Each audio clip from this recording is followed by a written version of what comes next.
O pintor Salvador Dalí tinha um método muito único para estimular o seu processo criativo. Ele se sentava numa cadeira com uma colher ou uma moeda nas mãos e esperava o sono chegar.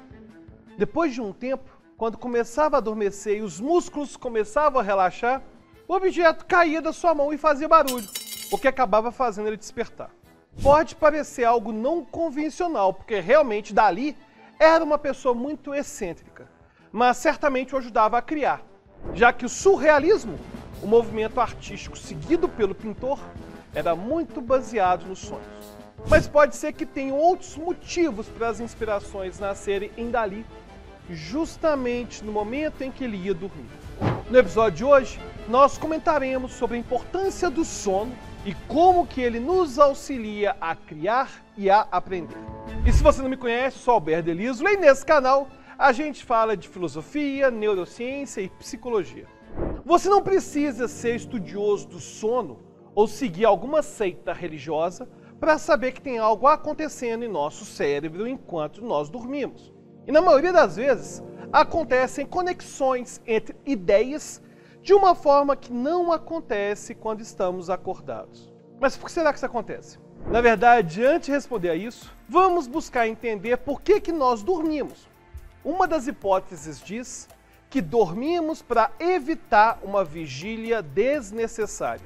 Afinal, ficar acordado tem um custo energético alto e à medida que nos movemos e fazemos barulho, nós nos expomos a possíveis perigos. Isso pode não parecer tão claro agora, mas imagine o contexto no qual o ser humano evoluiu.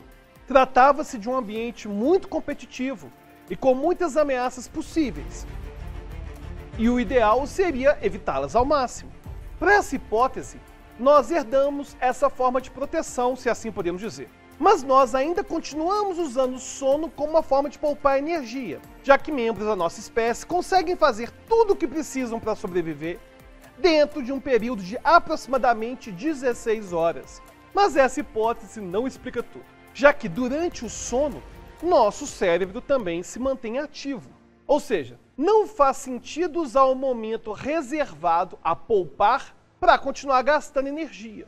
Foi mais ou menos esse o raciocínio dos pesquisadores na década de 1950. Na época, Eugene Asserinsky era um estudante de graduação e descobriu por acaso que durante o sono havia períodos de mudança na ativação do cérebro e no movimento dos olhos. A teoria vigente na época era embasada na psicanálise freudiana, que acreditava que sonhar era uma forma de realizar desejos de forma simbólica, algo que seria impossível de fazer durante a vigília. Ou seja, é como se o dormir fosse o momento em que o cérebro se desliga e no qual ele dá espaço apenas para o sonho acontecer. Mas não era isso que as evidências estavam mostrando.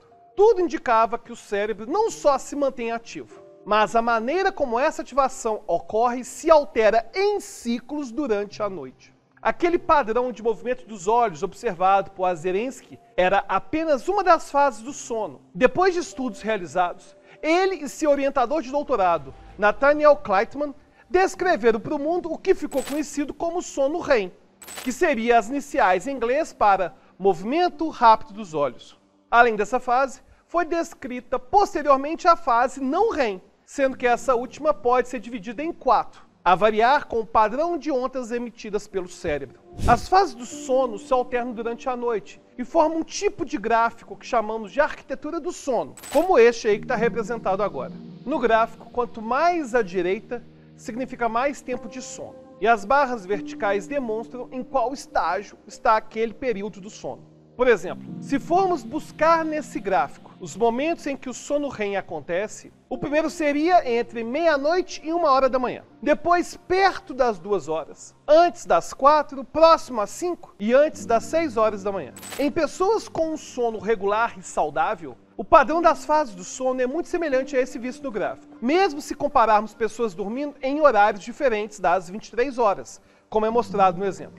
E ao tratarmos das fases do sono, já iniciamos a relação com o nosso aprendizado. Associar aprendizado e sono é o que faz a outra hipótese que vamos comentar nesse vídeo. Essa outra hipótese acredita que dormir tem um papel essencial para consolidar novos conhecimentos, pois é durante o sono que o cérebro fortalece conexões relevantes e desfaz aquelas conexões que não são úteis. Mas isso não foi descoberto tão rapidamente. Depois de Zelinsky e Kleitman terem fundado a moderna ciência do sono, outros pesquisadores ao redor do mundo tentaram compreender o que estava acontecendo no cérebro durante a noite e quais eram as diferenças entre as fases do sono. Hoje, temos algumas ideias de como que esses períodos se associam ao aprendizado e vamos apresentá-las a seguir. Durante a fase 1 do sono não REM, ainda não é distinguido um papel tão isolado na aprendizagem, mas ele é necessário para iniciar todo o processo que se seguirá, já que na fase 1, as ondas cerebrais irregulares do período de vigília começam a se suavizar. Quanto à fase 2, já temos uma ideia um pouco melhor. Ela está intimamente associada à aprendizagem motora, ou seja, consolidar movimentos de um esporte, de um instrumento musical ou qualquer outro movimento que você esteja aprendendo.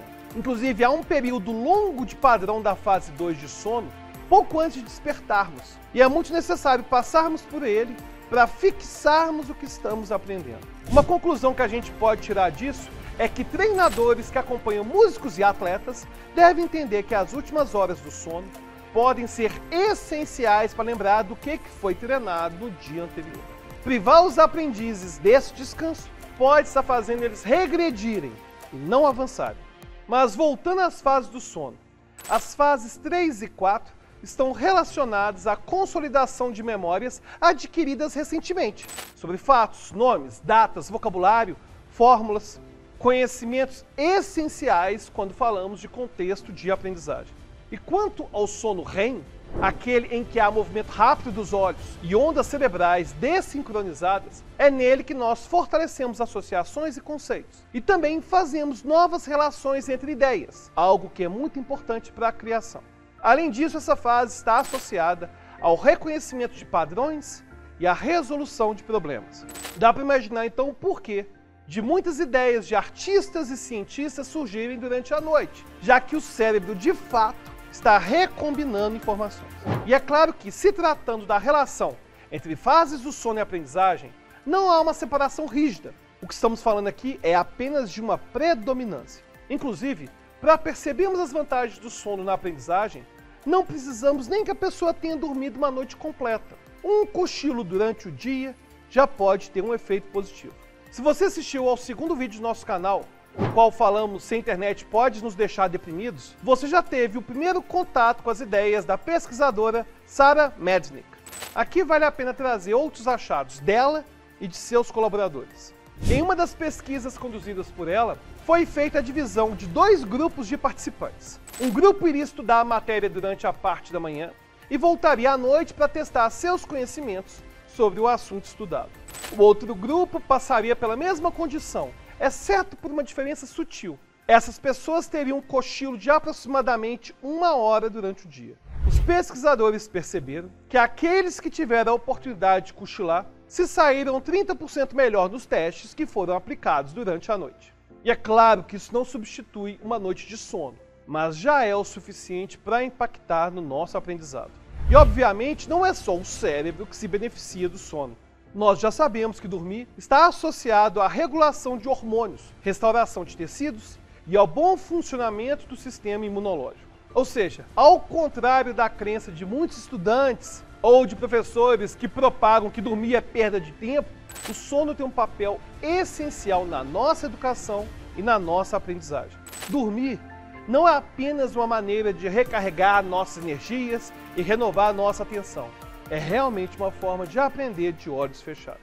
E você já sabia da importância do sono para a nossa aprendizagem? Gostaria de conversar comigo lá no grupo do Telegram? É só virar um apoiador do canal. Clica no link da descrição e a gente se vê lá.